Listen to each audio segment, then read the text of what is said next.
avoid duplicate income. So, pinaka-importante, pag tama ang workflow mo, tama yung unang step mo, tama yung paggawa mo, so naa-avoid natin yung duplicate income kasi tama yung first step, ito pala yung unang gagawin ko, ito yung pangalawa. So, wag kang mag-jump-jump na parang shortcutin mo, then at the end, bakit nag-duplicate yung income ko? Bakit naggaganito yung income ko? So, kung tama yung pagkaintindi natin sa ating workflow, so, limitado yung ating duplication ng ating income. So, I think yun lang yung ano ko ma-discuss ngayon. So, aking tawagin po si Instructor Annalyn. Thank you.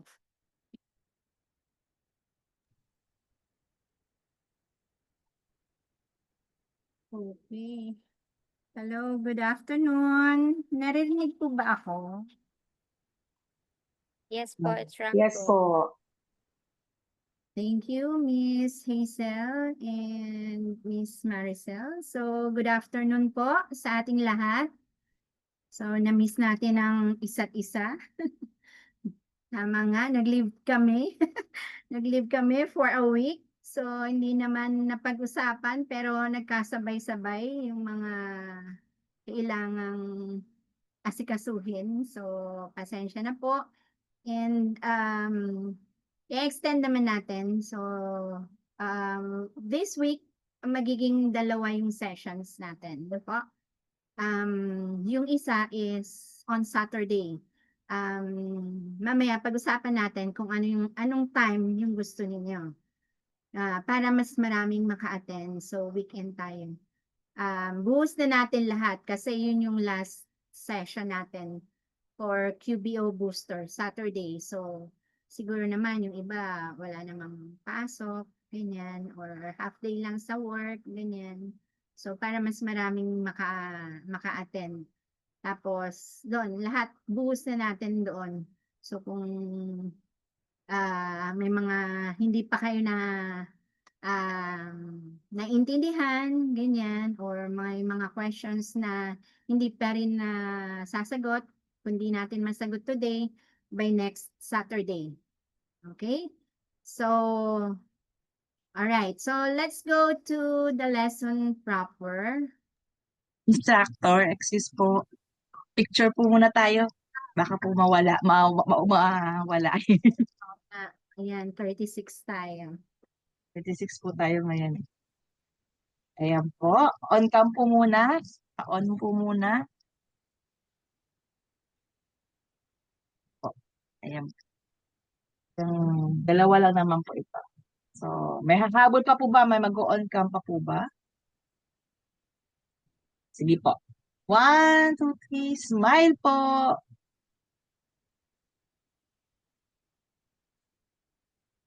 Lang po. Sige lang po.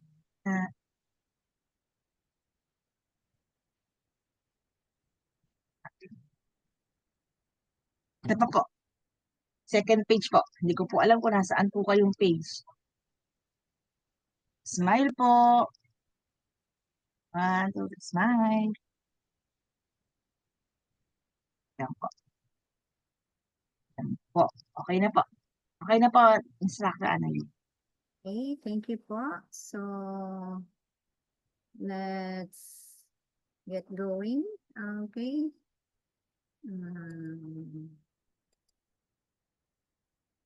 Let me know po kung nakikita niyo yung aking screen. Yes po. Yes, okay. So, tama po ba? Ito yung nakikita niyo. Ano nakikita niyo? Income statement, no? Tama po ba? P&L po. Okay. Yes po. Okay. So, mamaya babalikan ko yung last week natin. Okay? So, but before that, nakikita nyo yan, hindi ko kinategorize lahat. So, para ma-explain ko yung mga iba pa na kailangan nating maintindihan. Okay? So, now, ang i-discuss ko is about undeposited funds. Okay? So, ano na nga po yung correct workflow natin sa invoicing? Sinong nakakaalala ng correct workflow natin? Yan, kakasabi lang ni TA Hazel.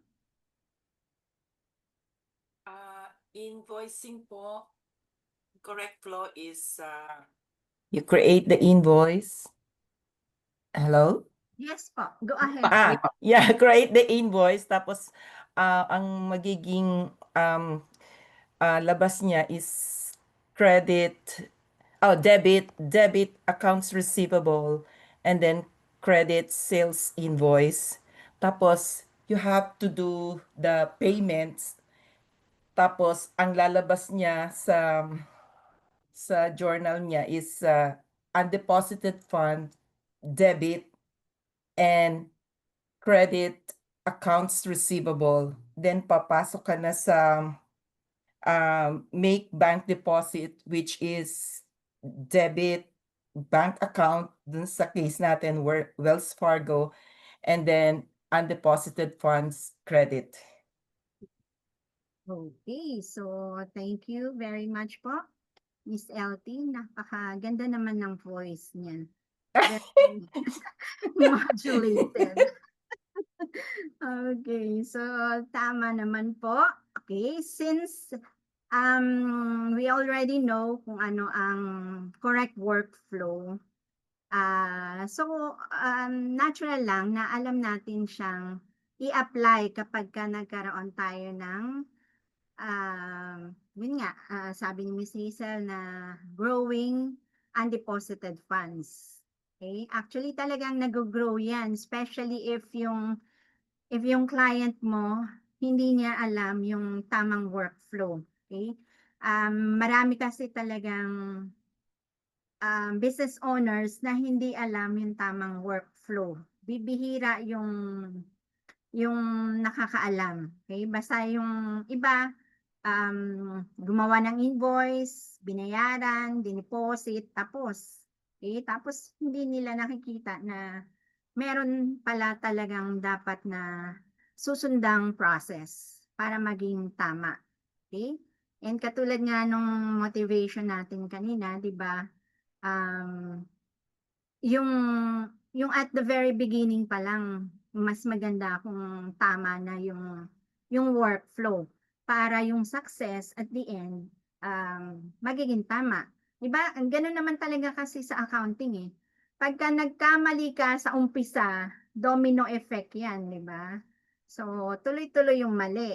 Kaya kailangan just do it right at the first time. Diba? Do it right at the first time. Kaya kailangan alam natin yung workflow. Okay? So yung tamang workflow, since alam na natin yan, i-clean up. Okay? So ang isa yan sa mga premium services na in-offer ng isang bookkeeper. Yung pag-clean up. Okay? So isa yan sa mga clean up natin. Okay? So dapat kasi walang undeposited funds na nakikita sa ating financial reports. Okay? So, question. Saan natin makikita ang undeposited funds? Sa bank deposit. Saan po natin makikita? Anong report? Balance sheet po. Balance sheet. Balance sheet. Balance sheet. Alright, so tingnan natin si balance sheet. Okay.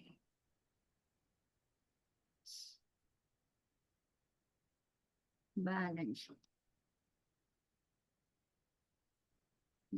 Ginulo ko talaga ito para may lumabas na undeposited funds. Okay. 500. Okay. So, meron tayong undeposited funds or payments to deposit. Iisa lang po yan, no? Okay. So, meron tayo niyan. Since alam natin at the back of our mind na ang correct workflow is invoice, payment, and then deposit. Okay? So at least may idea na tayo. Kumbaga, pag nakita na natin to, alam na natin kung paano siya i-clean up. Okay? Kasi ito, kailangan mo siyang i-clean up. Tapos mapapansin nyo, we are reporting cash, tapos meron tayong accounts receivable. Diba? So, kapag ka-cash yan, wala tayo dapat accounts receivable. Okay? So, kaya kailangan ito, i-check natin. So, dito lang po, papasukin natin siya kung bakit siya nagkaroon ng undeposited funds. Okay? So, parang isa lang example po. Okay. So, dito, hahanapin natin yan. So, mapapansin ninyo yung laman niya. Yan. Okay. So, yung transaction type, check nyo. Deposit, payment, deposit, payment.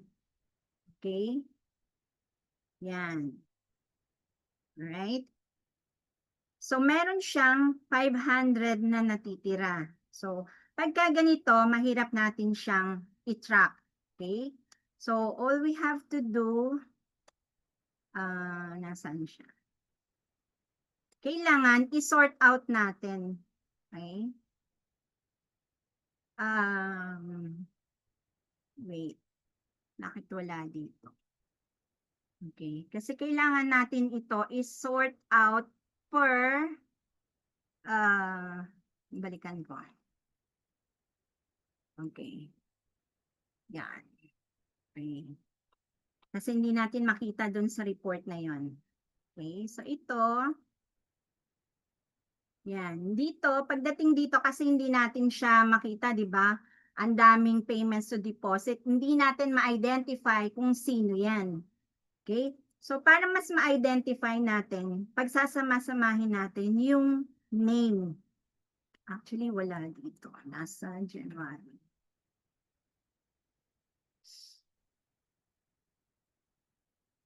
Okay? I-group natin po yan by name.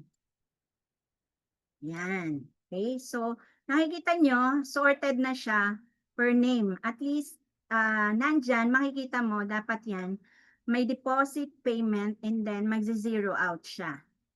Okay? So, just, itong example na to, nasa payment lang siya. Okay? So, wala siyang corresponding deposit. Okay? Ibig sabihin, nakahang. May 8,000 siya dito. Oops, may beginning balance. Bakit may beginning balance tayo? Check natin mamaya yan. Okay? So, deposit, ayan, ito din, kay Elliot. Okay? So, meron tayong payment, wala siyang deposit. Right? Kasi once na tinotal mo yan, yun yung lalabas. Okay? Meron naman dito, i-check natin, baka merong mga accounts na walang name. Kaya napaka-importante, pagka gumagawa po tayo ng transactions, merong payee and vendor name. Okay? So, para kasi pagka nag-sort out tayo, mas madali natin siyang makikita. Okay? So, kailangan talaga yung name, yung customer name, nandyan siya. Okay? So, katulad nito, not specified. Diba? So, itong 8,000, na-cover niya dito. Okay? So, negative 8,000 yon plus ito. Okay? Yan. So, titingnan natin bakit siya hindi na ilagay ang name. Check natin. Or, kung ano naging problema, basta kailangan natin i-check. Okay? Isa-isa. Actually, itong process na to is very tedious talaga. Kasi per transaction. Meron namang way na mas mabilis if talagang nagmamadali yung client, gahol na sa oras. Merong other way. na-clean up ang undeposited funds. Pero ituturo na natin yan sa next level. Okay? So just for level 1 and 2, ito lang muna. Kumbaga, pinapakilala pa lang natin kung paano siya kini-clean up. Okay? So, ayan. Kasi kaya siya hindi na nako-cover nung payments na yon kasi naka-identify siya sa 3. Okay? So, kaya wala siyang ma-identify na name. Okay? Kasi naka-batch deposit siya. Okay? So, iba-iba. Okay? Ito yan. Yan. So, makikita nyo, batch deposit siya naka-match. Okay? So, iba-ibang name, kaya hindi niya makuha. Okay? Pero, good po yun. Alright? Yan. So, ang naging problem natin, I think, is yung beginning. Okay? So, yung beginning balance natin, supposedly, wala tayong beginning balance. Okay? Pero, nagkaroon siya. Okay? So, from here, pwede natin siyang gawing December. I-check natin. Or even 01/24. Okay? Para makita natin kung kailan siya. Ayan. Okay. So, pumasok siya ng December 18, 2024. I-check natin kung yung invoice nito is dapat December ba? Okay, so hindi dapat siya pumasok sa January. Okay? Duplicate natin. Oops, mali. Mali ang duplicate ko. Ito.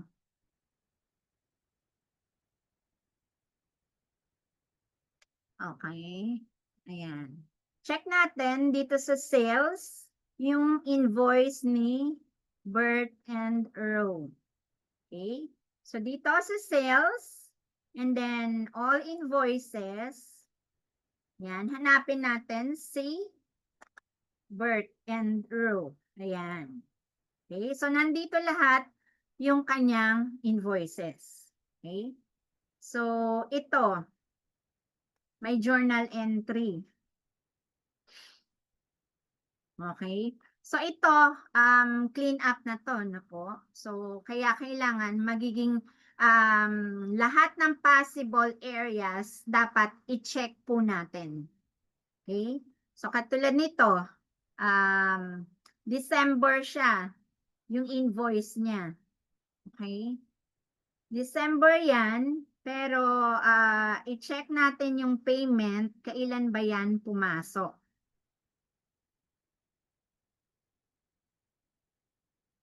Okay? So, yung payment is naka-JV. Alright? So, itong receive payment, wala siyang online banking match because journal entry yung ginawa. Okay? So, kumbaga, real scenario lang po, no? Talagang it really happens na merong mga ganyang scenario kung ano-anong mga naia-add up, yung mga ganon. So, kailangan lang natin talaga siyang i-clean up. Okay? And then, check pa rin natin kung meron ba talagang na-receive ito. Okay? So, check natin si journal entry, January 1 daw siya. So, wala naman din siyang naka-attach. Okay? So, AR, Bert and Row. Okay? So, probably meron talaga tong pangyayari na talagang naka-JV. Okay? January 1. Ang hahanapin natin, kailangan is kung meron siyang bank match. Kasi dapat nasa January siya. If not, hindi natin siya kailangang isama sa January. Okay? So that sa pag-check nito, itong invoice na to is nasa December. So yung adjustment nito, hindi natin siya dapat gawin sa January. Okay? Or sometimes, pwede naman sa January kasi end of year adjustment. Okay? So, yun yung mga scenario na po pwede natin siyang isama. As long as na hindi siya nag-a-affect ng balance ng bank natin, so pwede natin siyang i-adjust. Okay? So, katulad nito, ginawa ng adjustment. Okay? Hindi natin alam kung ano yung adjustment na yan. Okay? Para saan yan. So, that's from prior year. We have to dig deep pa. Kailangan pa natin i-inquire kay client kung ano nangyari sa invoice na ito para mas malaman natin, mas maintindihan natin. Kasi especially kung let's say ang inyong engagement is January lang. So, January lang, yung dapat nating alamin. Since nakaka-affect siya ng balance ng January, kailangan nating alamin. Okay? Kasi yung sa balance sheet, carry over yan from prior years up to the present. Unlike sa profit and loss, di ba? Mga nominal accounts, at the end of the year, nagsi-zero out siya. Okay? Sa balance sheet, carry forward po lahat yan. Kaya kailangan alam din natin yung history. Since yung year-end adjustment ito, kaya kailangan nating alamin. Okay? So, for this one, hindi na muna natin siya gagalawin. Okay? So, wala pa lang medyo malalang scenario for undeposited funds. Okay. So, pagka walang undeposited funds, ano ang nagiging isang problem sa undeposited funds? May isa pang kakambal itong problema pagka hindi tama yung workflow. Ano po sa tingin ninyo?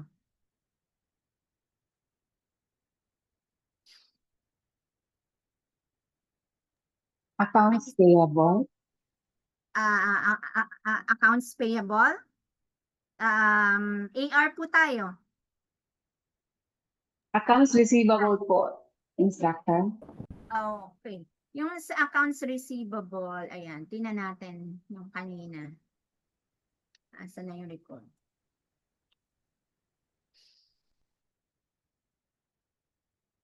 Yan. Kasi we're reporting cash, kaya kailangan wala yung accounts receivable. Ito.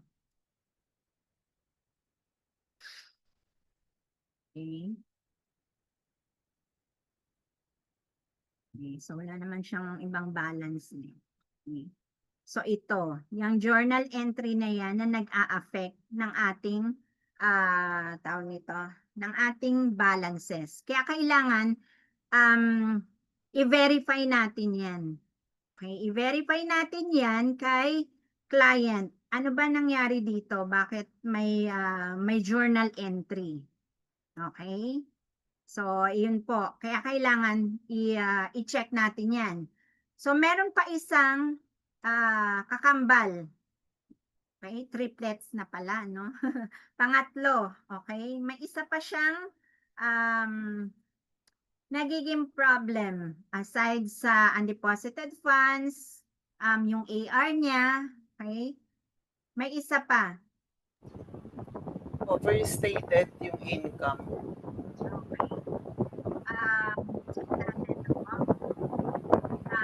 Income statement. Okay. Profit and loss.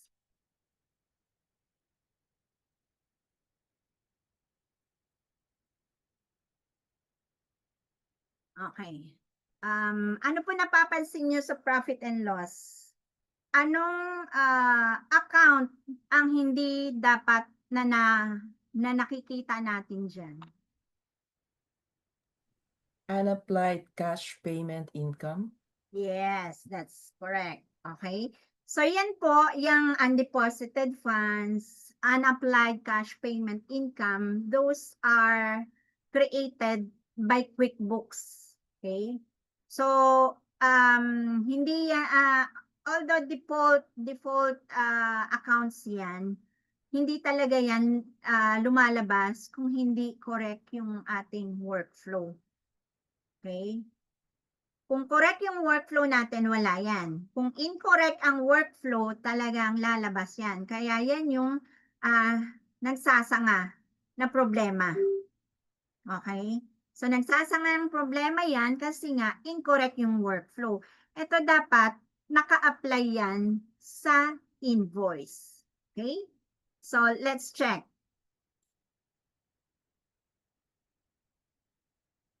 Okay. So, ito napapansin nyo, payment lang siya. Okay? So, puro payment lang siya. Pwede natin siyang, kasi hindi ako sanay sa modern view. Palit. Okay, so dito tayo.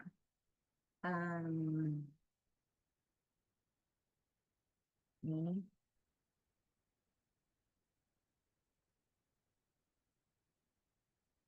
Okay. Yan. Okay. Meron tayong unapplied cash payment income. Dapat wala yan. Dapat i-apply natin. Kaya kapag may nakita kayong ganyan, bago kayo mag-submit ng financial report, be sure na wala ito. At saka yung payments to deposit. Okay. So, let's check. And ito, ganun nga din, kailangan by name.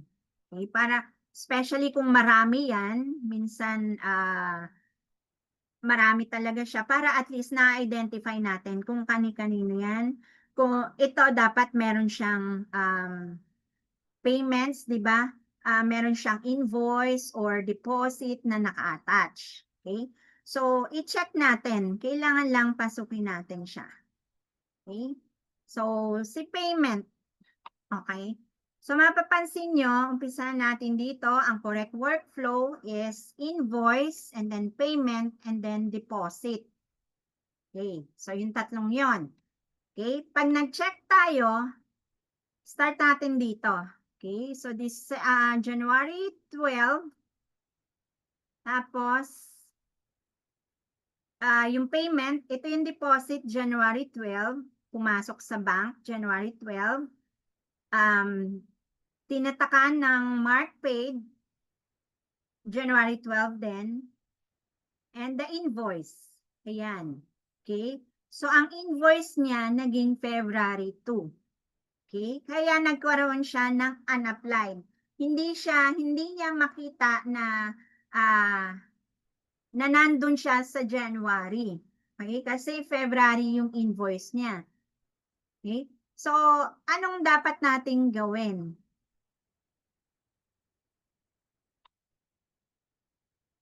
Para ma-correct. Kasi kailangan nating i-correct dahil lumalabas itong 860 na ito is unapplied. Hindi siya naka-apply ng tama. Okay?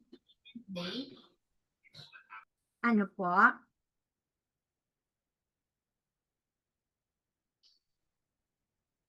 Okay? So, remember yung workflow, di ba? Kailangan sunod-sunod siya. Eh kaso, dito, nawala yung invoice, napunta siya sa February, pero yung payment and then yung deposit, match naman siya. Change the payment date, instructor. Okay, ayan. Change the payment date. Match na sila eh. Okay. Match na po Invoice sila. date. Okay, so dito tayo. Okay, kasi ito yung may problema. Okay, naiba siya. Diba? Alin ang naiba? Ayan. So, ito yung naiba. So, kailangan natin siyang ibalik sa tamang date. Kahit na before nung payment date or even same date nung payment or deposit. Okay? Pwede kasi itong January 10. Okay? Tapos yung payment date mo is January 11. Basta laging mahuhuli yung deposit date. Okay? Kasi sunod-sunod dapat yan. So, ang clue dyan, sa invoicing, napaka-importante yung dates. Okay? Dates po. Kailangan sunod-sunod silang tatlo. So, sa pag-clean up niyan, pabaliktad. Okay? So, mag-start ka dito. Ang gagawin mo, i-unmatch mo yan para ma-correct mo yung mga invoice. Yung mga dapat mong i-correct. Kasi once na dito tayo nag-start, magpa-prompt yan na it has been deposited. So, i-check natin. Okay, pag nag-start tayo dito na mag-correct, okay, so ayan, no, naka-apply yung payment. Once na kinorek natin ito, gawin natin January 10. Okay. Pag sinave natin, tingnan natin kung ma-edit. Oh, na-edit. Oops, nakita niyo po, nawala siya. Okay. So, may time na pwede siyang i-edit ng ganon. Pagka hindi, pwede pong pa-reverse. I-unmatch nyo muna yung deposit and then balikan nyo yung dalawa. Okay? So, for this time, tinanggap niya, inaccept niya. And as you can see, biglang nawala yung isa. Okay? So, that means, nabawasan na yung ating undeposit or unapplied cash payment income. Okay? So, another one, check natin ito. Payment. Okay? So, meron siyang received payment, meron din siyang deposit. Ano kulang? Invoice. Yes, wala po siyang invoice. So, ano pong gagawin natin? Create invoice. Okay, yes po. We should create an invoice para ma-match natin yan dito. Okay? So, dito, gawa tayo ng invoice. Okay? Okay. Kasi wala siyang invoice. Hindi natin alam kung ano nangyari, bakit wala siyang invoice. Okay? Kaya kailangan, to complete the process, to complete the workflow, syempre, kailangan may invoice. So, gagawa tayo ng invoice. Asa na mo yun? Ito. Okay? Kay Linda Martinez. Okay? So, susundan lang natin siya. Linda Martinez. Anong date? Date ng na-deposit. Pwede na ito yung date natin. Okay? Same yung payment date. So, January 29. January 29. Okay, ayan. So, gawa ka lang ng product mo. Okay. So, magkano siya? Ito ba yan? Ito. 850. Okay, that's 850. Ang mahal na bulb to, no? Okay. Okay na yan. So, save natin. Okay. Asa na siya? Itong payment to receive, paano natin siya i-apply, di ba? So, ang gagawin natin muna is to unmatch this. Okay? So, punta tayo dito. Yan. Since once na nakita nyo yan, pag dinilit nyo po yan, babalik lang siya sa bank feed. Okay? So, kay Linda Martinez, naka-apply yung payment, i-unmatch lang natin yan. Okay? Yung iba dito nag-a-unmatch. Okay? Once na dito kayo nag-unmatch, ibig sabihin, mag-create pa rin siya ng duplicate account. So, akala nyo na na-unmatch na, kaso, may sinisave pa siyang deposit. So, kailangan dito natin siya i-delete para lahat madi-delete. Okay? So, for the sake na makita nyo kung paano yung sinasabi ko, dito ko muna siya i-unmatch. Tapos, i-check niyo po dito na meron siyang maisi-save na deposit. Okay? So, ang goal natin kasi is tanggalin muna siya para babalik siya doon. So, mamaya natin siya i-apply sa tamang payment. Okay? So, check natin. Unmatch. Okay? Ayan po. Diba? Save. Bank deposit save. So, ito, nandito pa rin siya. Okay? So, nawala na yung, may glitch lang. Refund, reset, refresh. Ayan. So, nawala na yung online bank match. Pero itong bank deposit, nandyan pa rin naiwan sa register. Okay? So, ibig sabihin, once na kinonect mo yung nasa bank feed, tapos ito, hindi mo siya dinilit, nasa register siya, magkakaroon na naman ng duplicate. Okay? Kaya mas mainam po na dito tayo mag-undo, magdi-delete. Okay? Para lahat yan matatanggal, hindi siya magkakaroon ng duplicate. Kasi ito, nandito pa rin yan sa register eh. Tingnan natin punta tayo ng register.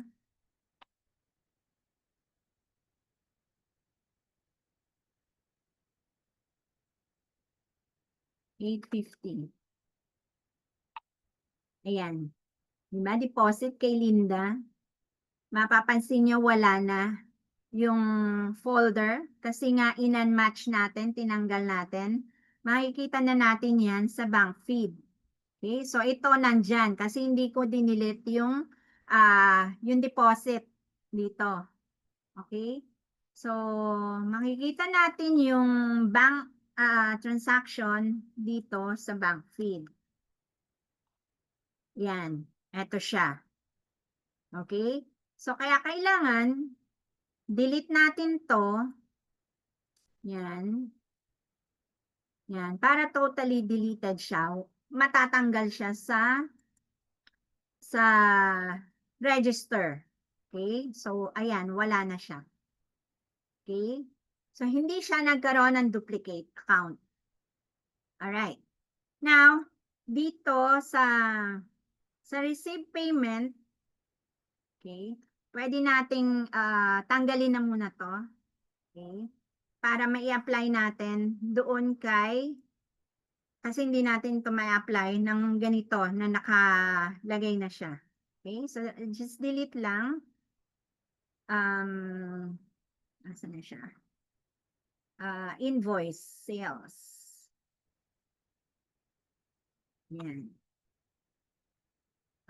Dito na lang tayo. Kay Linda, no? Linda Martinez. Okay, ayan. So dito, i-receive natin yung payment, January 29. Okay, so parang ulitin lang natin yung process para mas maging maayos. Okay, so January 29, ito yung invoice and save. Okay, pagdating sa bank feed, hanapin natin siya. Okay. Yan. Kanina nakamatch siya sa deposit, di ba? So ngayon sa payment na. Okay? So since ito yung correct na deposit niya, i-apply na natin. Match. Okay? So nasa na? Nasa na yung P&L natin?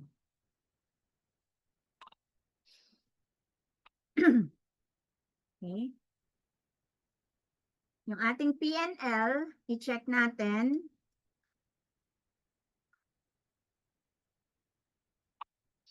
Okay? So, 820 na lang siya. Diba? Isa na lang. Okay?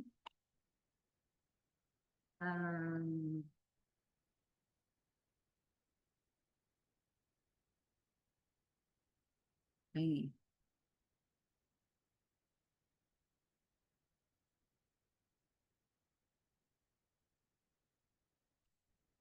Okay. Ayan. So, meron pa tayong natitira sa unapplied. Ayan, iisa na lang. Okay, so check naman natin kung ano yung naging problema ni Michael Smith. Okay. So, by looking at the invoice, February 10 uli, January 16, same yung payment date. Okay? So, syempre, dito tayo mag-a-adjust. Okay? So, kung hindi talaga pumwede na dito tayo mag-change, pabaliktad po. Okay? So, may time na ina-accept niya i-change lang yung date. Okay? May time na hindi mo siya mag-change. Kaya, mag-start ka dito. Okay? So, try natin uli. Kung katulad nung ginawa natin kanina, no? Tinanggal muna natin yung naka-deposit. Yan. So, ganun yon yung pagka nag-start ka dito. Tatanggalin mo yung deposit, yung receive payment, and then balikan mo yung invoice. Okay? Yan. So, check natin dito kasi kanina in-accept. Okay? So, baguhin natin to. Ano na nga ang date yon? Natatandaan niyo po? January January 20. January 16, no po? Yan. Okay? So, save. Try natin. Ayan, in-accept niya. Okay? Ayan. Wala na yung ating unapplied cash payment income. Okay?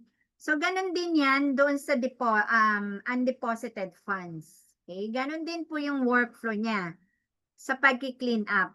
Okay? So, i-check natin lahat yung mga dates nila. Dapat sunod-sunod. Hindi pwedeng mauna yung deposit sa invoice. Hindi pwedeng mauna yung receive payment sa invoice. Okay? So, yun po yung tamang workflow nun. Sunod-sunod. Invoice, payment, and deposit. Okay? So, same with bills. Okay? So, ang counterpart ng AR is yung AP. Okay? Sa customer, yung invoice pagdating sa supplier, bills. Okay? So, meron din pong unapplied. Okay? Unapplied payment expense. Yun naman ang kinikreate ni QuickBooks. Okay, so i-check natin.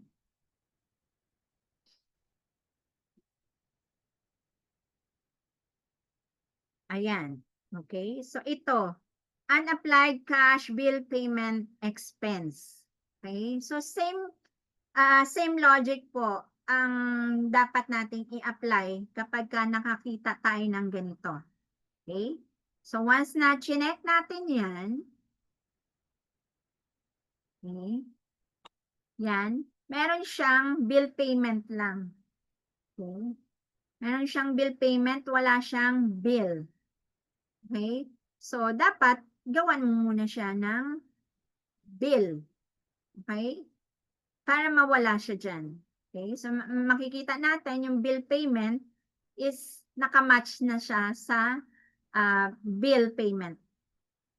Okay? Ibig sabihin, pumasok na yan sa bank. Nabawas na sa account ng Wells Fargo. Okay? So, all we have to do is to unmatch again this one and then create muna ng bill. Okay? So, para hindi tayo malilito, wag niyo munang i-delete, gawa ka muna ng bill. Okay? So, dito, gawa tayo ng bill. Okay? Sino yon? Number wise. Okay? Number wise. Okay? Date. January 12. Okay, so January 12. Yan. Okay. So, bill number. Yan, ganyan lang. Okay, or kung ano yung ginagamit ni client. Okay. So, ano ba si itong vendor na ito? This is accounting firm, bookkeeping services ang ginagawa niya, tax and preparation, yan, and bookkeeping. So, lagay natin siya. Category, so legal and accounting. Yan. Or professional fees. Okay, so lagay lang natin bookkeeping and tax prep. Yan. Okay, how much? 1,580. Yan. Okay. So, tama na ba siya? Ayan. Okay. So, ang entry niyan is, ito yung expense, since bill yan, AP ang credit niya. Okay. So, debit, expense, credit, AP. Okay. So, save and close. Yan. So, ito, i-unmatch muna natin yan. Or, pwede na natin diretso dito. Okay? Para makover na silang dalawa. Okay? Yan. Nakikita naman natin yan sa bank feed. Okay? So, wala na yan. Nagkakaroon lang ng glitch.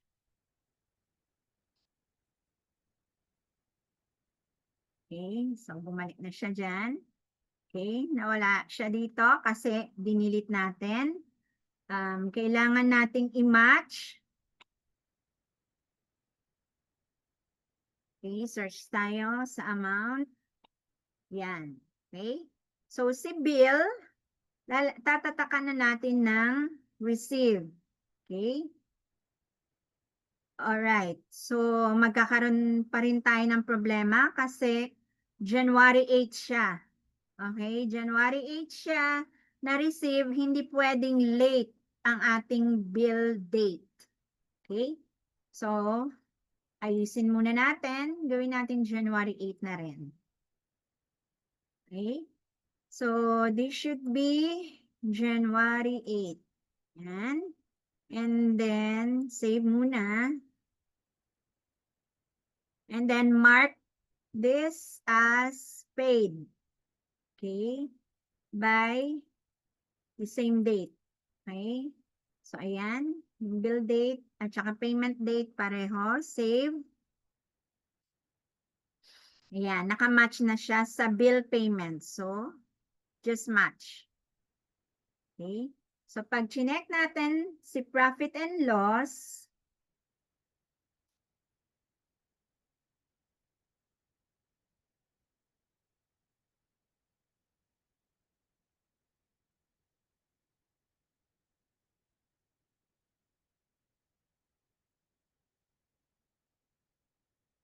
okay, eto na siya. Wala na ring unapplied bill payment expense. Wala nang unapplied cash payment income. Okay? So, na-correct na natin sila. Okay? So, kapag nakakita kayo ng undeposited funds, ganun din ang i-apply natin. Okay? So, I think na-cover ko na lahat yung lesson natin for today. Okay? So, mamaya yung inyong questions. Okay? So, before tayo magpunta ng breakout room, i-explain ko na yung, kumbaga yung recap natin last week. Okay? Kaya hindi ko, asan ba yun? Kaya hindi ko to kinategorize muna. Okay? So, para ma-explain further yung week 4 na transactions natin. Okay? So, may mga nag-ask regarding sa kung ano yung mga dapat na i-categorize. Okay? So, actually, after nito, pag natapos ko na to, isa-send ko naman sa inyo, sa portal, para alam nyo kung ano yung category. Okay? Para pag nag-produce tayo ng report, ma-match nyo doon sa sa report na nasa portal. Okay? So ito, so ganito, pagka let's say naka-rule na yan, so madali na natin. Okay? Alam na ninyo kung paano mag-create ng rule. Basta pag chinek nyo yung transactions, kung makikita nyo naman marami, just create a rule. Okay? Para mas mapapadali ang pagka-categorize natin. Okay? So, lahat ng may rule, i-check natin. Okay? Nga pala, yung overdraft fee, kasi may nagtanong ito nung nakaraan kung ano ba yung overdraft fee. May nakakaalam po ba? Kung ano yung overdraft? Okay. Palagay ko yung non-accountant ang nagtanong nito nung last batch eh. Alam niyo po ba kung ano yung overdraft?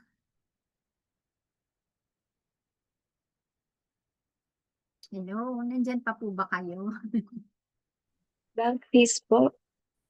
Apo, ano po yung draft fee? Bank charges, bank fee po. Yes, tama po. Bank charges siya. Overpayment. Ano po? Overpayment when the bank release payment to your client above your cash limit, that is an overdraft fee. Let's say if your checking account limit is 1 million and you paid 1.5 million, the bank will all definitely would ask you to pay the overdraft fee of 500,000. That's the overdraft fee. Tama po yon.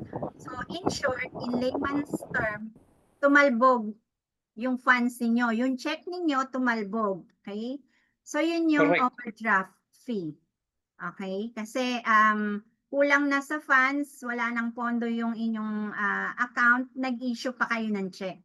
So, yun po yun. Okay? Yung overdraft fee. Okay? So, bank charges po ang category niyan. Yan. Okay? So, rule. Yan. Basta lahat ng rule, pwede nyo nang i-categorize. Okay? Yan. Alright. Accept. Alright. Ano pa yung kailangan nating malaman? Yan. So, yung site 1, nakikita nyo po, pwede nyo pong gawa ng rule yan, lahat. Yan, kung pare-pareho naman siya. Tapos, may mga check dito. Yan. Yung lahat ng check. Okay. So, in-attach nyo po dapat yung mga check na pinagawa natin. Okay. So, lahat ng check na makikita nyo. Ayan. These are classified as contract labor. Okay. So, sa US, magkaiba po kasi yung employee sa contractor nila. Okay? So, pagka contractor, wala yung benefits. Okay? Sila mismo yung nagpa-file ng kanilang taxes. Unlike sa empleyado, okay, meron yang, parang sa atin din, meron yang mga benefits, tapos ina-assist yan sa pagpa-file ng taxes. Okay? So, ganun siya. So, ito, since itong ating client, wala siyang payroll, wala siyang employees, kundi contractor po lahat. So, lahat yan, ika-classify nyo as contract labor. Okay? So, katulad nito, contract labor po yan. Okay? Kaya yung check natin, once na nilagay ninyo, ginawa ninyo, contract labor po ang entry. Okay? So, contract labor, debit, and credit yung account. Okay? Yan. So, since nakagawa kayo niyan, in-upload nyo rin yung kanyang cheque, pwede nyo na siyang i-match. Okay? Yan. Okay. Sa lahat ng check, contract labor po siya. Yung nasa spent. Okay? Sa supplier. Okay? Or vendor. Alright? Alam na natin kung paano mag-match ng bills. Ano pa? Kapag meron tayong hindi naintindihan sa categories or dito sa bank details, kailangan lang po natin mag-research. Kapag wala sa ni-research natin, pwede natin yan ibato kay client. Okay, so gagawa kayo ng, depende sa inyo kung anong gusto nyo gawin. Naka-Excel siya or naka-Word document, depende sa inyo. Okay? Pero ako, mas preferred ko yung spreadsheet. Okay? So, ginagawa ko doon, ina-itemize ko lahat ng mga uncategorized para isang sendan. Okay? Kasi hindi maabala kung itong week na to, ito yung uncategorized mo. Ako ginagawa ko monthly or yung quarterly, depende sa reporting na nire-require sa inyo. Kung monthly yung report ninyo, so monthly nyo isend kung ano yung mga transactions that needs clarification. Okay? Sa pagsi-search naman po, let's take a look. Halimbawa ito, hindi natin alam kung ano yung Moon Valley Nurseries. Baka mga bata ang inaalagaan yan, di ba? So, i-check natin.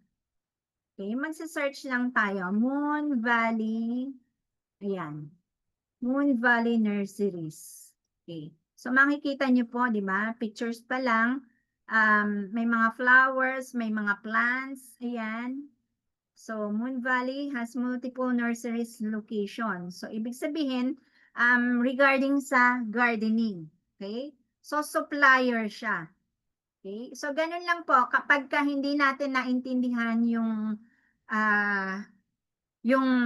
description, mag-search tayo. I-search lang po natin yan kay Google. Kaya, kailangan alam natin kung paano mag-search. Na po? So, dito lang siya. I-check nyo kay Google. Okay? Kaya, kaibigan natin yan. Best friend natin yan si Google dapat.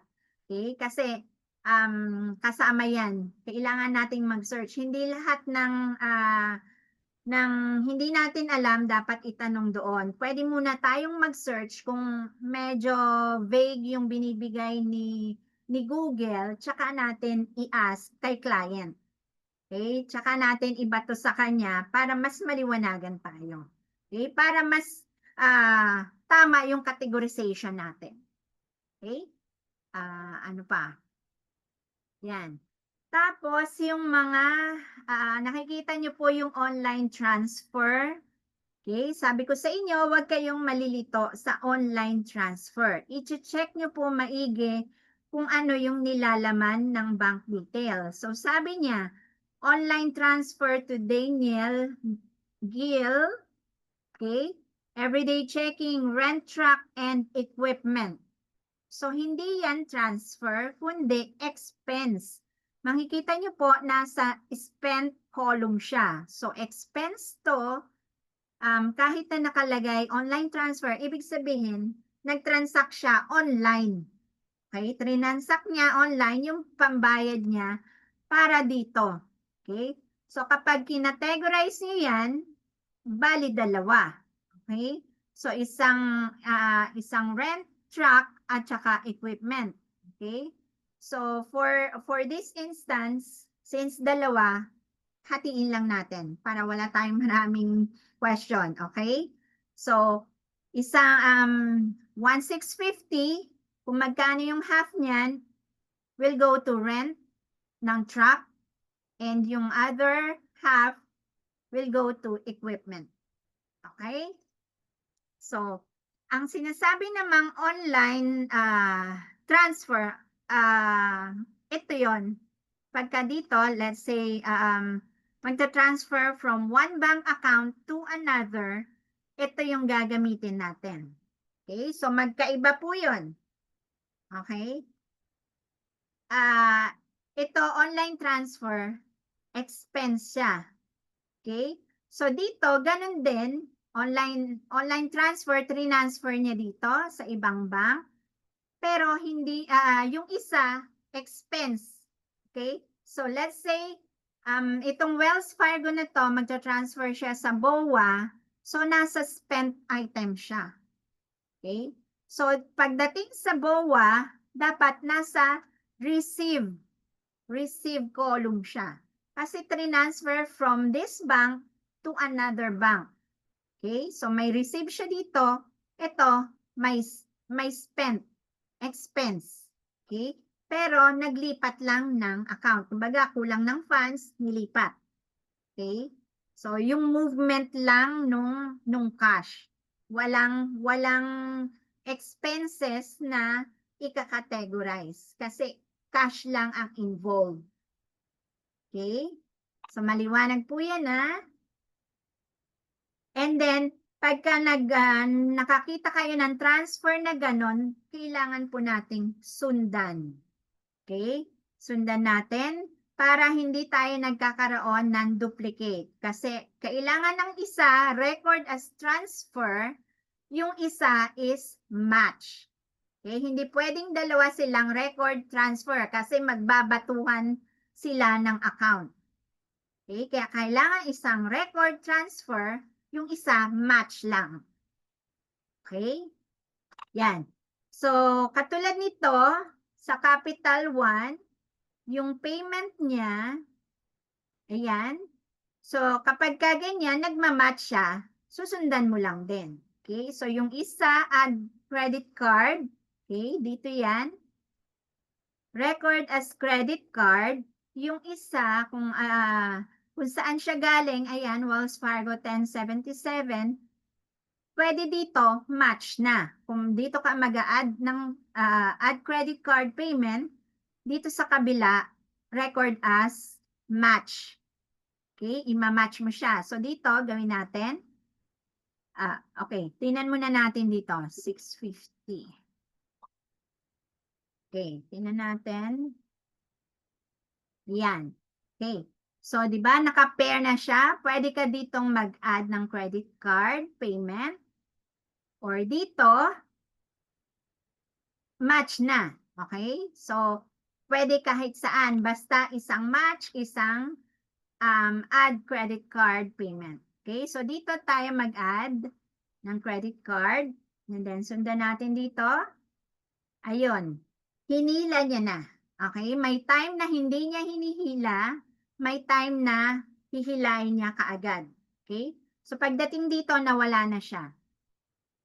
Nakita niyo po? Okay, wala na siya kasi na-match niya na-match niya na automatic. Okay?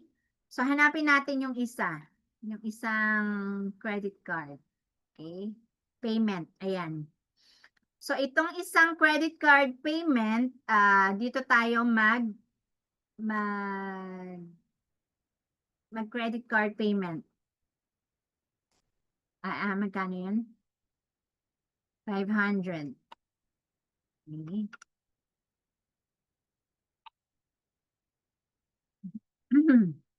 Ito. Ito siya. Okay. So, ito siya. Yan. So, hindi natin siya nakikitang nakamatch or nag-prompt na record as payment. Di po ba? Unlike dito, nagmamatch siya. Sabi niya, merong match. Actually, mali pa nga yung match niya. Oh. Diba? Kasi nga, may nakikita siyang match doon sa register niya mismo. Okay? Na parehong amount. Kaya nagre-refer si AI sa amount. Okay? Kaya kailangan maging vigilant po tayo. Hindi porke nag-suggest na si QuickBooks, hala, sige, go ahead na lang tayo. Pindot na lang tayo. Okay? So, be vigilant na i-check muna bago tayo mag-take ng action. Okay? So, katulad nito, nasa payment siya ng bill. Okay? Ang sabi dito, di ba? Capital One credit card. Okay? Ibig sabihin, credit card yung binayaran nitong 500. So, nakita na natin dito kanina, ito is yung credit card payment. Ayan, no? Capital One credit card payment. Okay? So, ganun pa rin, dito natin siya ilalagay as credit card payment. Okay? So, dito tayo mag-add ng credit card payment. Tingnan natin kung hihilain siya. Hinila uli siya. Hindi. Ito. Nandito pa rin siya. Pero dalawa yung matches niya. Okay? So, pipili ka kung saan dyan yung tama. Okay? So, ito po, since ito yung credit card payment, ayan. Okay? So, sometimes merong delay doon sa kabilang account. Okay? So, okay lang yan. Okay? Doon siya nag-clear. Okay? Sa next day. Right? So, since okay na siya, match na tayo dito. Okay? So, yung una kaninang credit card payment, hinila niya na kaagad. So, for this one, kasi dalawa yung nakita niyang amount. Okay? So, kaya hindi niya kaagad na nahila. Okay? So, pipili lang tayo and then match. Yan. Alright? So, next issue is yung tawag nito. Ito, yung Sheffield Financial. Okay? So, ito po is an equipment. Okay? Equipment po ito, inutang po ng ating client. Okay? So, kung yung libro is wala pang nakaset up, we need to set up yung loan. Okay? Para may amortize natin siya once na nagkakaroon ng payment. Okay? So, paano siya isi-set up sa libro ng client? Okay? So, ito, payment lang. Diba? Paano natin isi-set up yung liability account? At ano pa yung kailangan nating i-set up? Fixed asset. Opo, yan. Fixed asset. At saka yung ating liability. Okay? So, pagka ganito, may nakita kayong ganyan, financial, na mukhang loan na transaction, at kung walang nakaset up, tanungin po natin kay client. And then, manghihingi po tayo ng documents. Okay? So, client, I need the original loan document for Sheffield Financial Statement, Sheffield Financial, okay, to set up the liability account para malaman natin kung ano yung original amount na isi-set up. Okay? So for cash reporting, hindi po tayo nagre-recognize ng interest nung loan. Unlike kung accrual basis tayo, doon natin siya pwedeng isama yung interest. Pero kapag ka-cash, so wala po. Nire-recognize natin yung interest upon payment. So katulad nito, i-split natin yan to principal and then interest, kung merong interest. Okay? So, ganun po siya sa ating portal. Ito, meron po akong ginawa na parang statement. Ayan. So, ito yung auto-pay. Ito yung kay Sheffield. Ayan. Okay? So, isi-set up nyo siya per details. Mag-set up kayo ng asset. Okay? Ng asset account, ng loan account. Okay? Based dito sa data. Okay? So, syempre, makikita nyo naman yung balance dyan. Okay? So, add and deduct kung ano yung dapat na balanse ng asset and ng loan. Okay? So, makikita nyo naman kung anong date po yan. Okay? So, nandyan. May details. Okay? Yan. So, ito yung auto loan Yes, auto loan ito, nandito siya sa bank. Tingnan natin, 950.34. Ayan, okay. So, dalawa yung auto payment niya. Okay. So, same with auto pay, magkikreate kayo ng asset account and then yung liability account. Based dito sa details na ito. Okay? And then, gagawa rin po kayo ng depreciation para makita natin. So, ang life nito is 5 years. Okay? Over 60 months. Okay? So, yun po yung depreciation natin. Okay? So, gagawa kayo. Paano gagawin yan is through JE, Journal Entry. Okay? So, gagawa po kayo ng journal entry para ma-brought up sa ating libro, sa libro ni client. Okay? Ayan. Alright. Meron pa ba akong nakalimutan? Saan pa ba? Let me check. Oops. Okay. So, the Zelle to Mom Babe is more on personal account, personal transaction. Ito, yung ATM, may nagtanong din ito. I-check nyo lang po kung walang details, they are personal account. Okay, so katulad nito, 400, wala naman siyang details. Okay, so personal account po siya. Okay. Meron naman dyan nakikita na nakalagay, pinang-shopping niya, family dinner, blah, blah, blah. So, basta hindi siya business related, ilagay po natin sa owner's draw. Okay? Pero in reality, kapag ganyan, hindi tayo basta-basta nagka-categorize as owner's draw. We need to verify. Okay? Sometimes kasi, feeling natin, personal expense siya, pero sa side ni client, hindi pala. Let's say, namili ng wallet. Okay, so yung wallet pala na yon, binigay niya as a gift to the client, sa customer niya. Okay, so kumbaga, sa atin, sa tingin natin personal, pero sa kanya hindi pala yon ganon. Okay, kaya kailangan i-check muna natin. Huwag po tayo basta-basta mag-categorize as owner's draw. Okay? So, yung mga ganong scenario. And ano pa ba?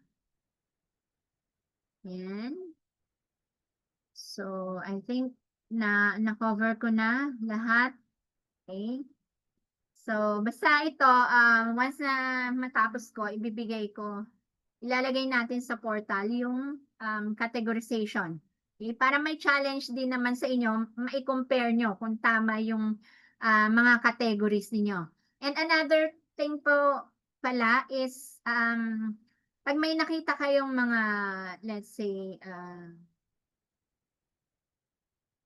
Bookies, ganyan, Kroger, ganyan, kasi mga ano yan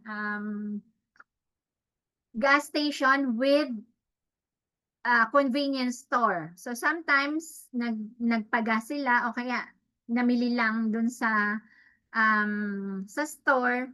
So depende kay client. Okay? Once na chinek mo sa kanya kung ano yung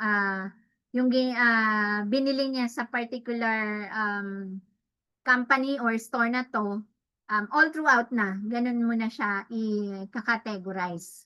Okay? So, sa Shell, di ba? Sometimes meron niyang convenience store. Okay? So, kasi may mga number naman yan. Ma-identify kung para sa convenience store ba yung purchase niya or doon sa gas station. Okay? So, ganun po siya. Yan.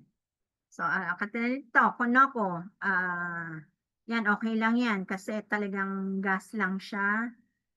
Basta meron mga tawag nito, mga account na may kasama talagang store.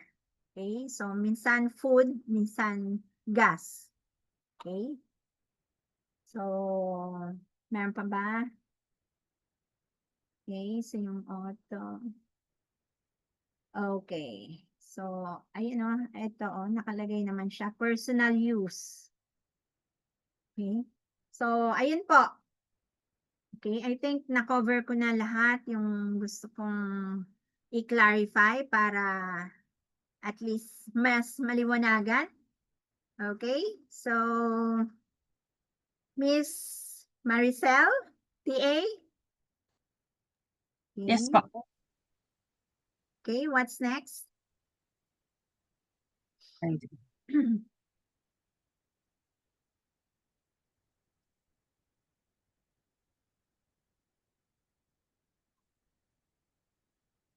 Tayo po ngayon ay dadako na po sa ating breakout room. Yung pong mga nasa office po, join lang po kayo dun sa breakout room kahit di po muna kayo magsalita.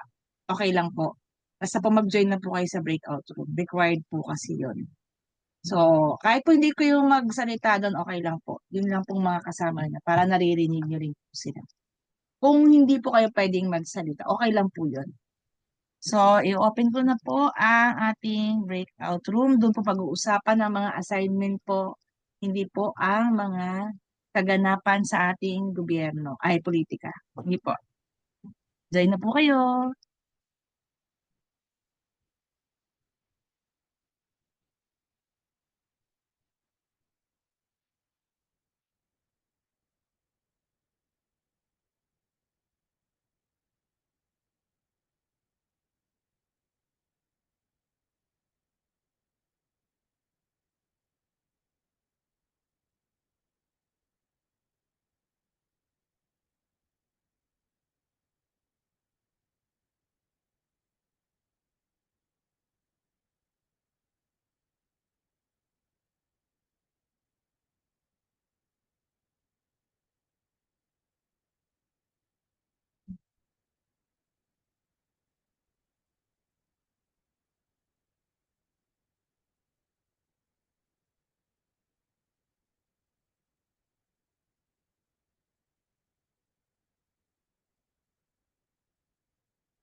instructor napalabas po kayo sa room?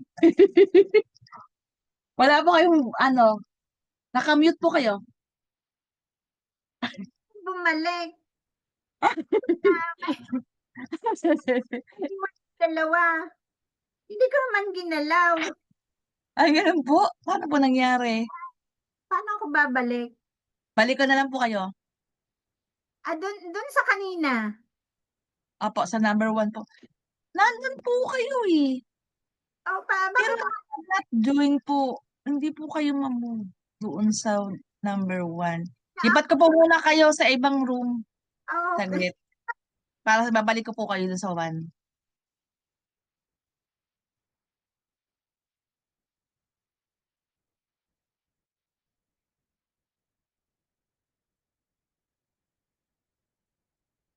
Ayun.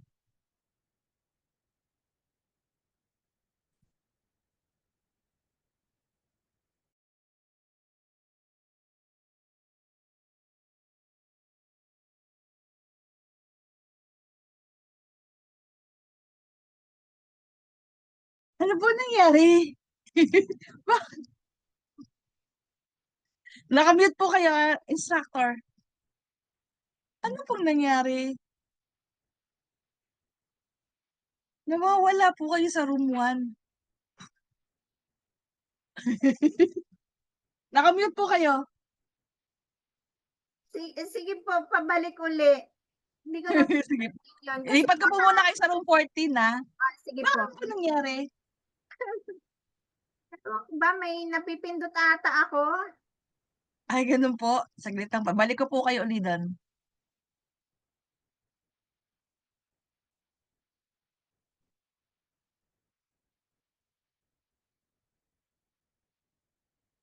Yeah. Oh, not doon. Ano nangyari?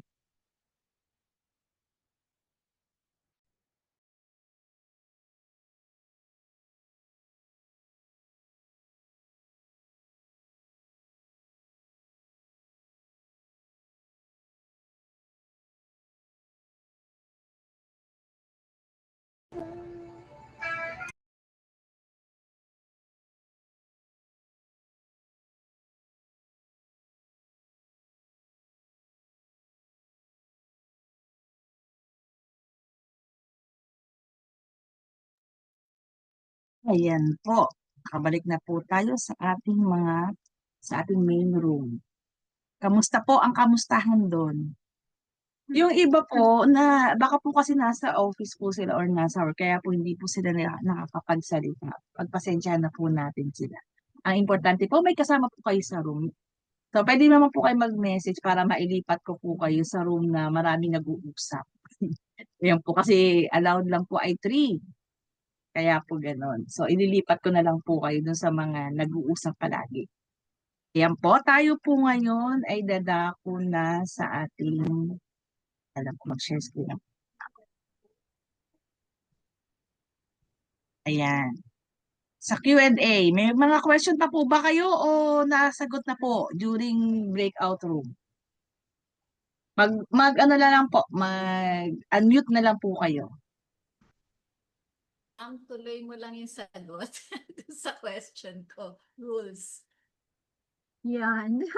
Nabitin kami. Opo. Regarding sa rules, ito po kasi talaga yung magpapabilis ng trabaho natin. Okay? So, basically, yun lang naman siya. Kaya tayo gumagawa ng rules para lahat ng mga nakikita niya na dadaanan niya na same doon sa nilagay ni sinet natin sa rules, pag dinaanan niya yon, alam niya na kung anong category siya dapat pumunta. Okay? So ang point natin doon is para mapabilis. Okay? Hindi na natin siya iisa-isahin. Imagine mo kung sa loob ng isang buwan 15 times siyang lumalabas, edi masisave mo na yung time mo para magkagawa ka pa ng ibang task. Okay?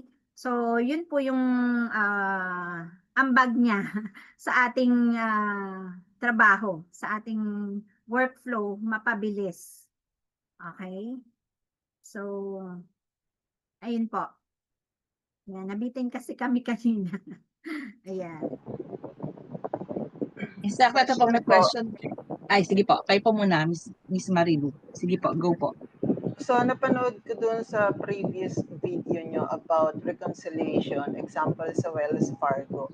Nabanggit nyo na you have to make a journal entry for the beginning balance of the Wells Fargo. Na sinabi nyo that the balance is already in the bank but not yet in the books.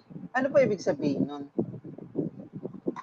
Kailangan natin ilagay sa libro ni client yung beginning balance kasi yung statement natin meron na siyang beginning balance, hindi po natin siya may reconcile kung talaga match lahat. Kumbaga, kung bago yung business, tapos makita natin na meron siyang balance, isasama lang po natin sa business. Okay? So, kaya ilalagay natin siya as kung ano yung beginning balance, i-journalize lang natin. Okay? So, yun lang po niyan. Kasi hindi natin siya mare-reconcile. Kung hindi match lahat. Kung wala naman siyang beginning balance, okay lang. Ang ibig sabihin po ba nun nasa bangko siya na Wells Fargo pero wala pa siya sa QBO? Yes po. Okay. Sige po, salamat. Yes. Kasi nasa statement, so galing na yun sa bank. Sige po. Next po. Galing po kay... Teka lang po ha. Makita yung chat. Ay, no na. Miss Melissa po, instructor, what are the contributing factors that resulting for having undeposited funds? Okay. Yun nga po, yung na-discuss kanina. Yung incorrect workflow. Yan po yung nagkakaroon ng undeposited funds, unapplied cash payment income. Okay, so incorrect workflow po talaga ang main reason kung bakit merong undeposited funds. Okay? Si QuickBooks lang talaga ang gumagawa niyan. Wala yan sa zero. Okay? Kaya nga mas madaling intindihin si zero. Unlike sa QuickBooks because of undeposited funds nga na nakakalito. Okay? As beginner talaga, ako din, nung umpisa, nalito din ako dyan. Okay? Pero nung talagang inulit-ulit ko yung kakapanood, kaka-YouTube niyan, so na-master ko din siya. Okay? And na-experience ko din kasi na nung newbie ako, bago lang ako nung 1,200 undeposited funds transactions kaagad yung hinarap ko. Kaya, ano ko gagawin to? 'Di ba? Imagine mo, bago ka lang, wala pa akong 1 month noon, meron ka na maharap na ganung Kaya nag-reach out ako kaagad noon kay Coach Alfie. Okay, so kung paano gagawin kasi ang dami-dami, nabigla ako. Tapos nung ginawa ko pa noon, di sabi na kahit pa paano naintindihan ko na. Ang ginawa ko, in-unmatch ko lahat. Sunod ko. So, lalo akong nawindang, hindi pala ganun dapat. So, dapat isa-isa. I-unmatch mo yung isa, and then, i-process mo na. I-correct mo ng tama. Okay? Para mas masusundan mo. Kasi kung lahat, uncheck mo muna, uncheck mo, or i-undo mo lahat, malilito ka kung kanino mo i-apply. Kasi invoice yan eh. Hindi mo na alam. Pare-pareho yung invoice. Minsan, parehong 100. Kanino mo i-apply yun? Hindi mo alam. Okay? So, dapat isa-isa. So, lesson learned. Especially kung ganun karami yung transaction, talagang, wow, grabe. Talaga. Ang tagal. Okay? So, sa level 3 and 4, Okay? So yung isang process kung paano natin siya i-correct. Okay? Mas detalyado po yung gagawin natin. Okay? Sa pag-clean up nung undeposited funds. And gagawa po kayo talaga nun. Okay? So for ngayon, hindi po natin yan assignment. Iba yung assignment natin. Okay? So, ayun po. Okay? Meron pa po ba? Meron pa po. Yung kay Miss Abigail po, yung sa undeposited funds po, in reality, pag po dineposit sa bank, possible one entry lang po yun sa bank feed, di ba po? Hindi isa-isa. Depende po. Okay? So, kung batch yung deposit, so isa lang. Okay? Pero may time na galing yan kay customer A, customer B, sabay-sabay sa isang araw. So, marami kang deposits. Di po ba? Kasi transfer eh. Transfer through checking account nila, nag-transfer ng digital wallet. Okay? So, iba-ibang form of payment. So, ganun. So, maraming deposit in a day. So, meron naman, ikaw mismo yung nag-deposit, pumunta sa office ninyo, nagbayad, ilang customer. So, ginawa mo, pinagsabay-sabay mo lahat yung na-receive mong payment, dineposit mo sa bank. So, ibang case din naman yun. Okay? So, that's reality. Talagang ganon. Hindi mo maano na isa lang para madali. Hindi po ganon. Marami pong sources ng deposit. Kasi online tayo eh. Okay? So, meron pa dyan yung may mga third party app pa. Okay? So, kailangan mo i-match yan. Okay? With corresponding fees. Okay? So, yung mga ganon. Pero mga high level ano na kasi yun. Mga level 3 and 4 na po yun. Okay? So, sa atin, yung mga simple lang muna para mas maintindihan natin. Okay? So, pag naintindihan yung basic, so yung mga advanced, mas madali nyo nang maiintindihan. Okay? Next po. Another question po ni Miss Melissa po. If si client po nakalink sa Stripe for invoices, magre-result din po sa undeposited funds.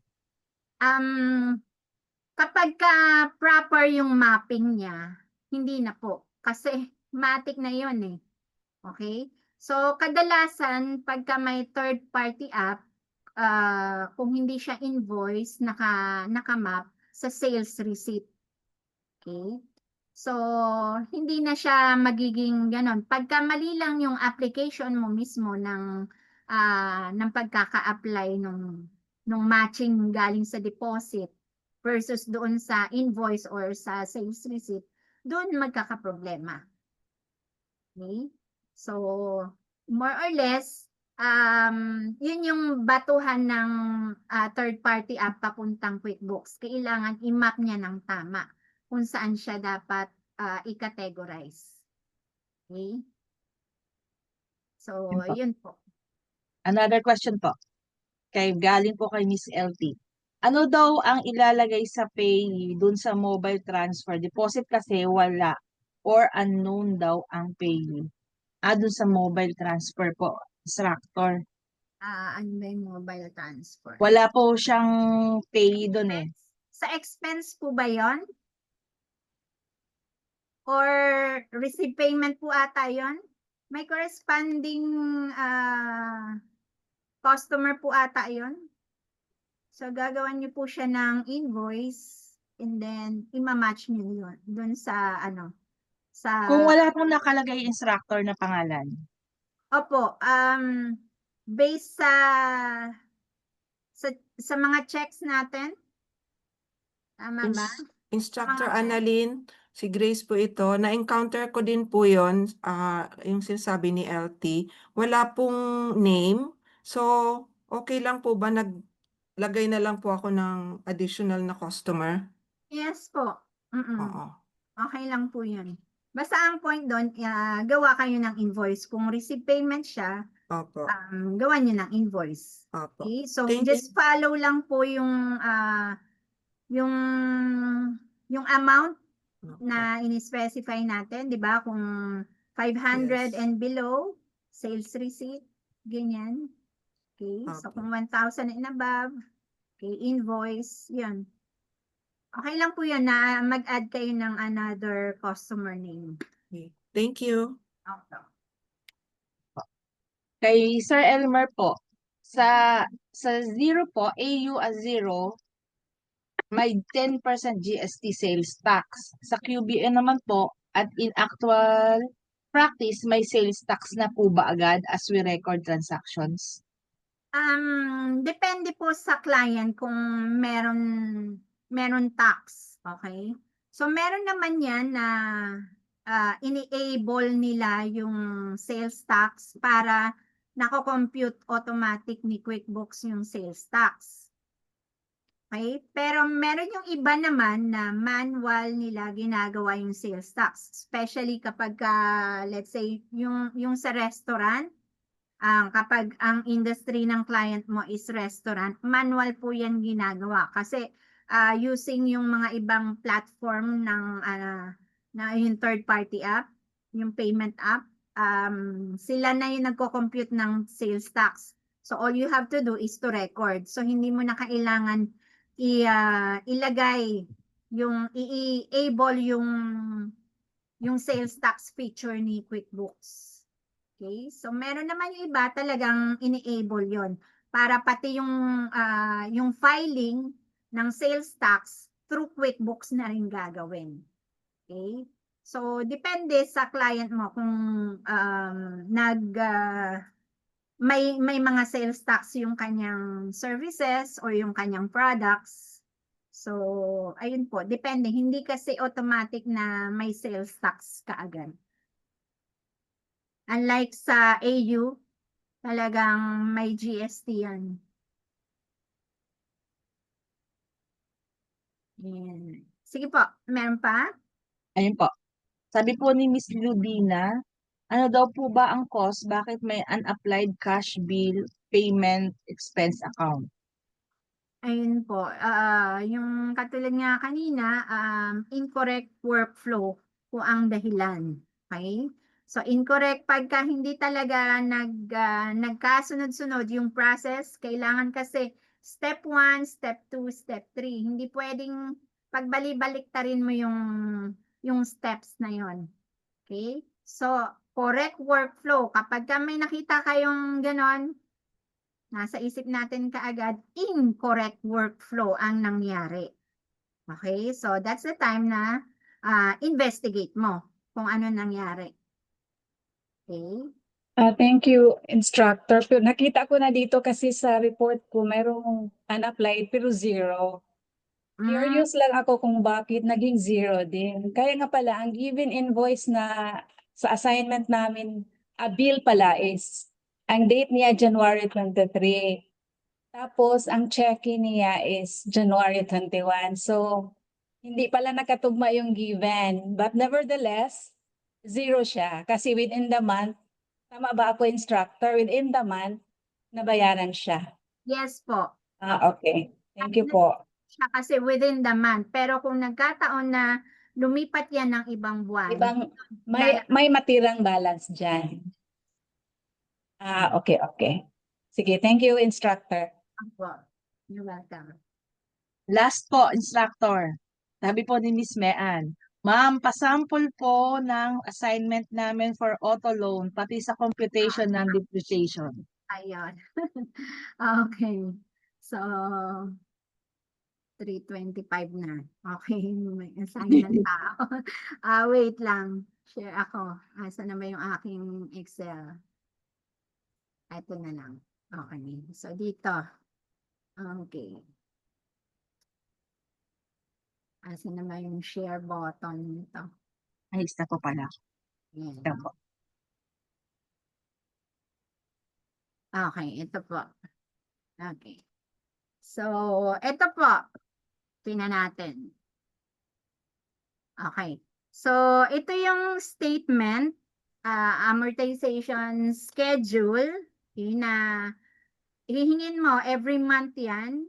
Okay, kasi every month siya magbabayad. Okay, so makikita natin meron tayong principal balance. Ang current payment due, yan, 950. Ang statement date natin is February. Okay, so sa February na ito. Okay, so ito yung sinisingil niya for February. Pero sa statement, ang record mo is meron kang January payments. So dito tayo magbe-base ng mga payments natin. Okay? So una, computein muna natin. Okay? So meron tayong, sabi niya, principal balance niya 49,583 as of this statement date. Tama po? Okay? So as of February 9, ito. Okay? So lagay natin 49,583.23. Okay? So yan yung balance. Okay? Balance ng loan ng February. So ibig sabihin, yung payments mo ng January, dineduct na yan. Tama po? So para makuha natin yung balance before February is to add yung ibinayad niya. Tama po? Ma-work back. Yes. Okay. So, ang kukunin lang natin na i-add dyan is, syempre, yung principal. Hindi na natin isasama. Although, ang binayad niya is 950. Pero, ang principal lang ang nag-a-affect dyan. Okay? Kasi ito, interest expense na. Okay? Tama. So, i-add back natin itong 797.63, 386.09. Okay? So, yan yung total na dapat nating i-compute. Okay? Tama. Okay? Yan. Okay? So, ito yung lalabas na loan mo. Okay? Since loan yan, ito na rin yung asset account mo. So, para gumawa ng entry, di ba? Ano ba yung asset? Ipangalan natin ito asset. Ano ba tong asset na to? Ford ata to. Vehicle. Oo. Yes, lagyan natin ng name yung asset. Okay. So, this is Ford F-150 na lang. Ford F-150. Yan, yung asset. So, debit yan. 5766.95. And then, binayaran ba siya ng cash? No, it's a loan. Okay, so it's a loan. So, gawa tayo ng loan. So, Liability. gagawa tayo ng liability notes Payable. payable. Okay? So, ang detail niyo po niyan is long-term liability. Okay? When we say long-term, more than a year siyang babayaran. Kaya long-term. Okay? So, kung within a year lang siya, current liability siya. Okay? So, notes payable. And then, kung marami yung notes payable niya, marami siyang loan, katulad nito, meron pa siyang Sheffield, lagyan natin kung para kanino yan. Okay? So, for F-150, yan. Or for Ford, lagay nyo. Ford, yan. And then, syempre, yun din yung amount. Okay? Alright. So, na-record mo na yan. Okay? Na-record mo na yung ating asset, na-record mo na yung liability. Now, pagdating ng payment, pwede ka nang mag-deduct. Okay? So, yung first payment mo, ito, okay? So, ito, gawa na natin siya ng, ang date niya, gawin na natin, kasi ito, nagbayad siya ng 15 kaagad. So, gawin na lang natin 8/01/08/25. Yan. Okay, pagdating ng January 1, 15, 20, 25 dapat yan. Okay, hindi 24. Okay. 25 yan. Okay?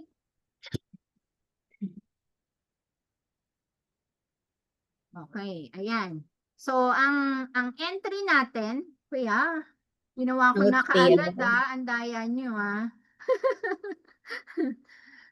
Ayan. So, paano natin i-record yung payment? Debit notes payable. Okay, so debit notes payable.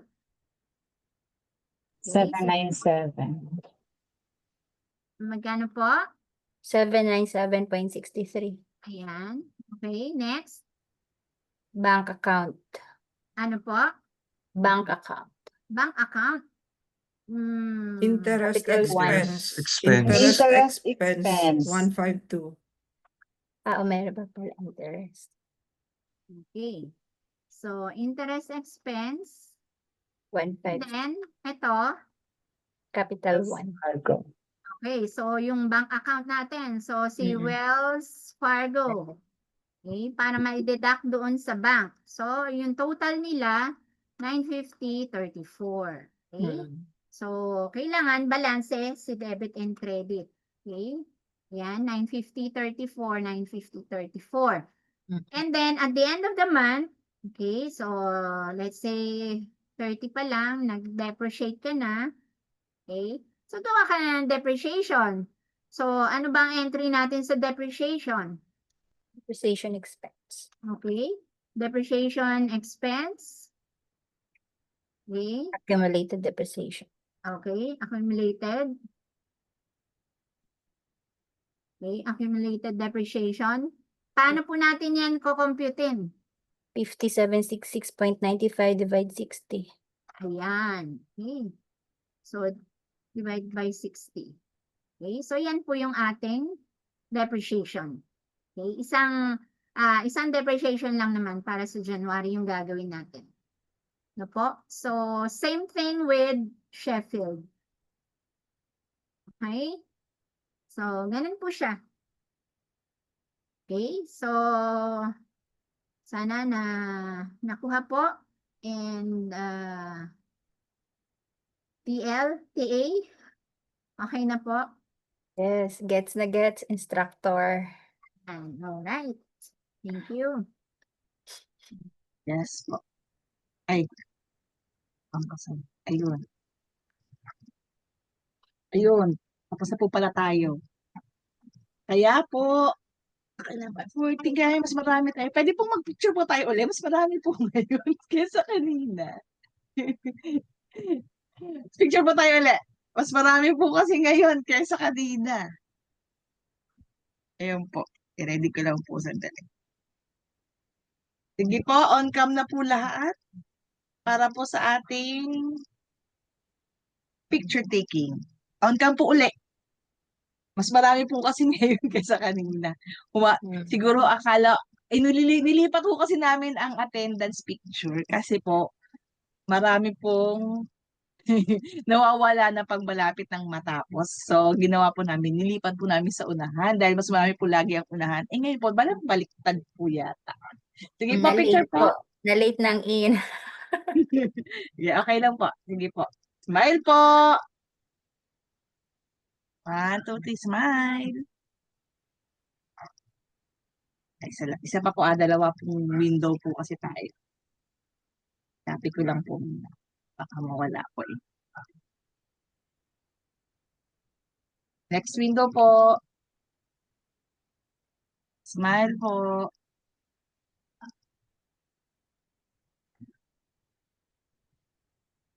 Okay po.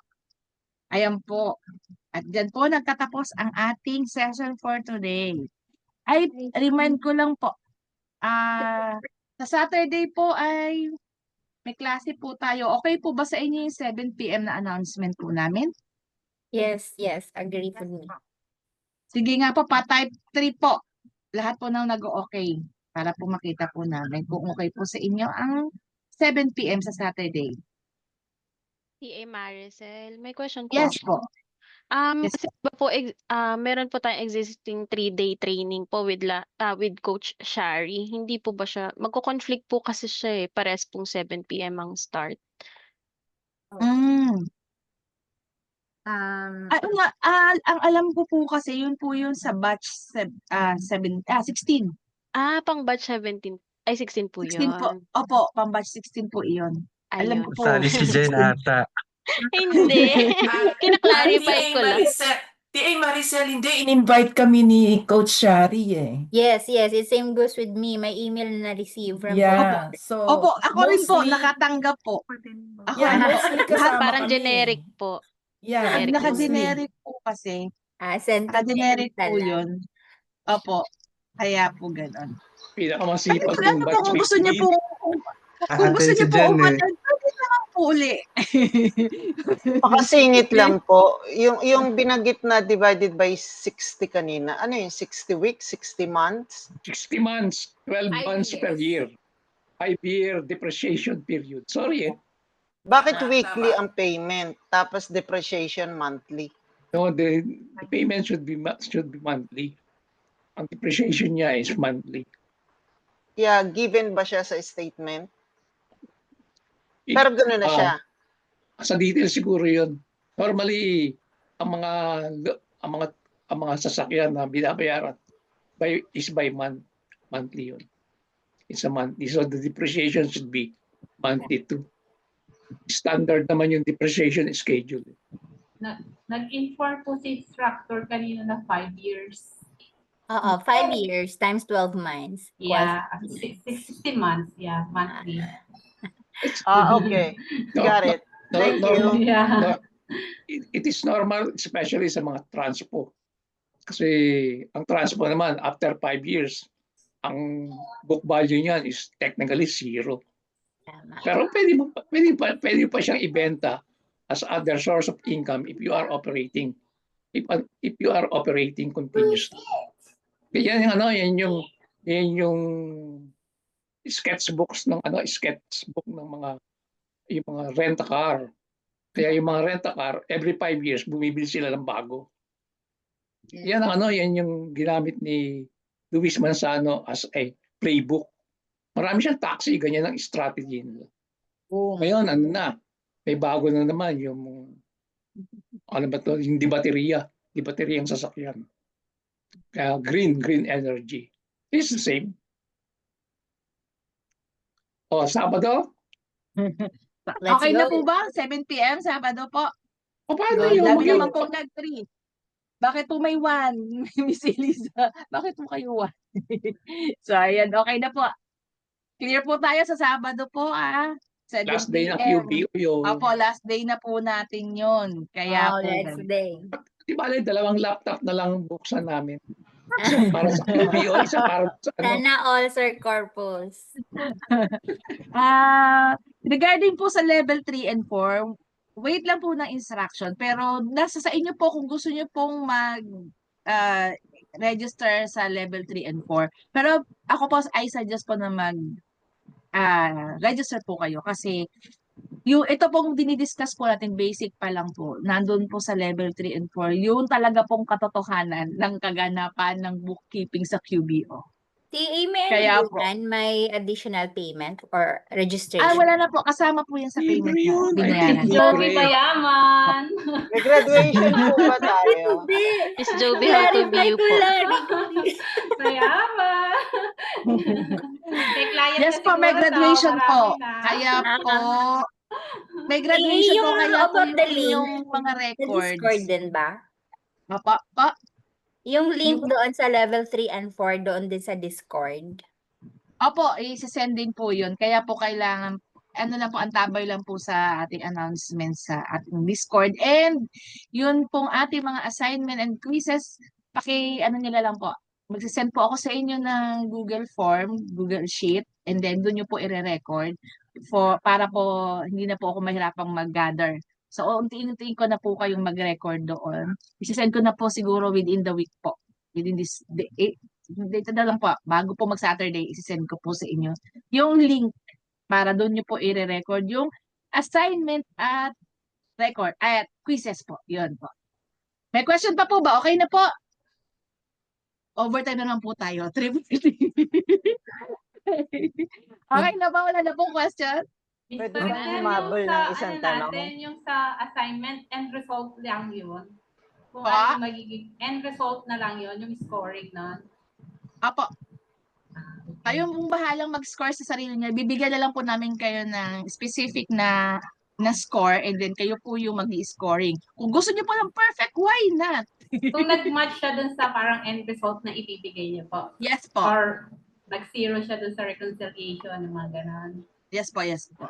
Eh, mayroon po kung instruction po doon sa Google Sheet, makikita niyo po. Okay po. No Opo. po. Habol yan po po. ako, one last question. Sige po.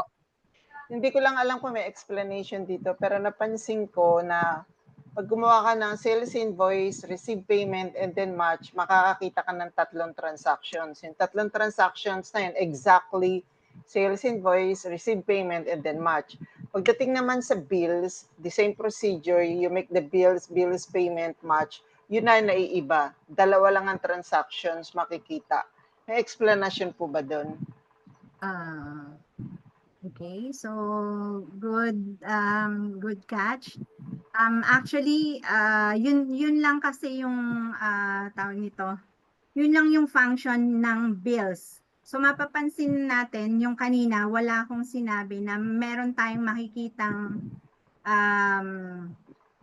another problem pagdating ng balance sheet.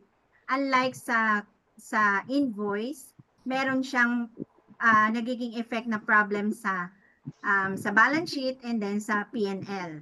Hindi katulad kay bills, nasa ano lang po siya, nasa P&L yung problem niya. Okay, so kaya 2 lang yung nakikita nating entry. Okay, nakikita nating account. So, yun po, kasi nagsisync na siya doon.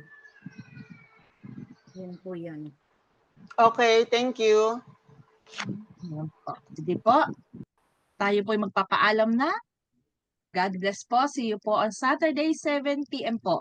God bless po. Bye po. Bye-bye. Thank you, Instructor TA. Thank you. Thank you. Thank you.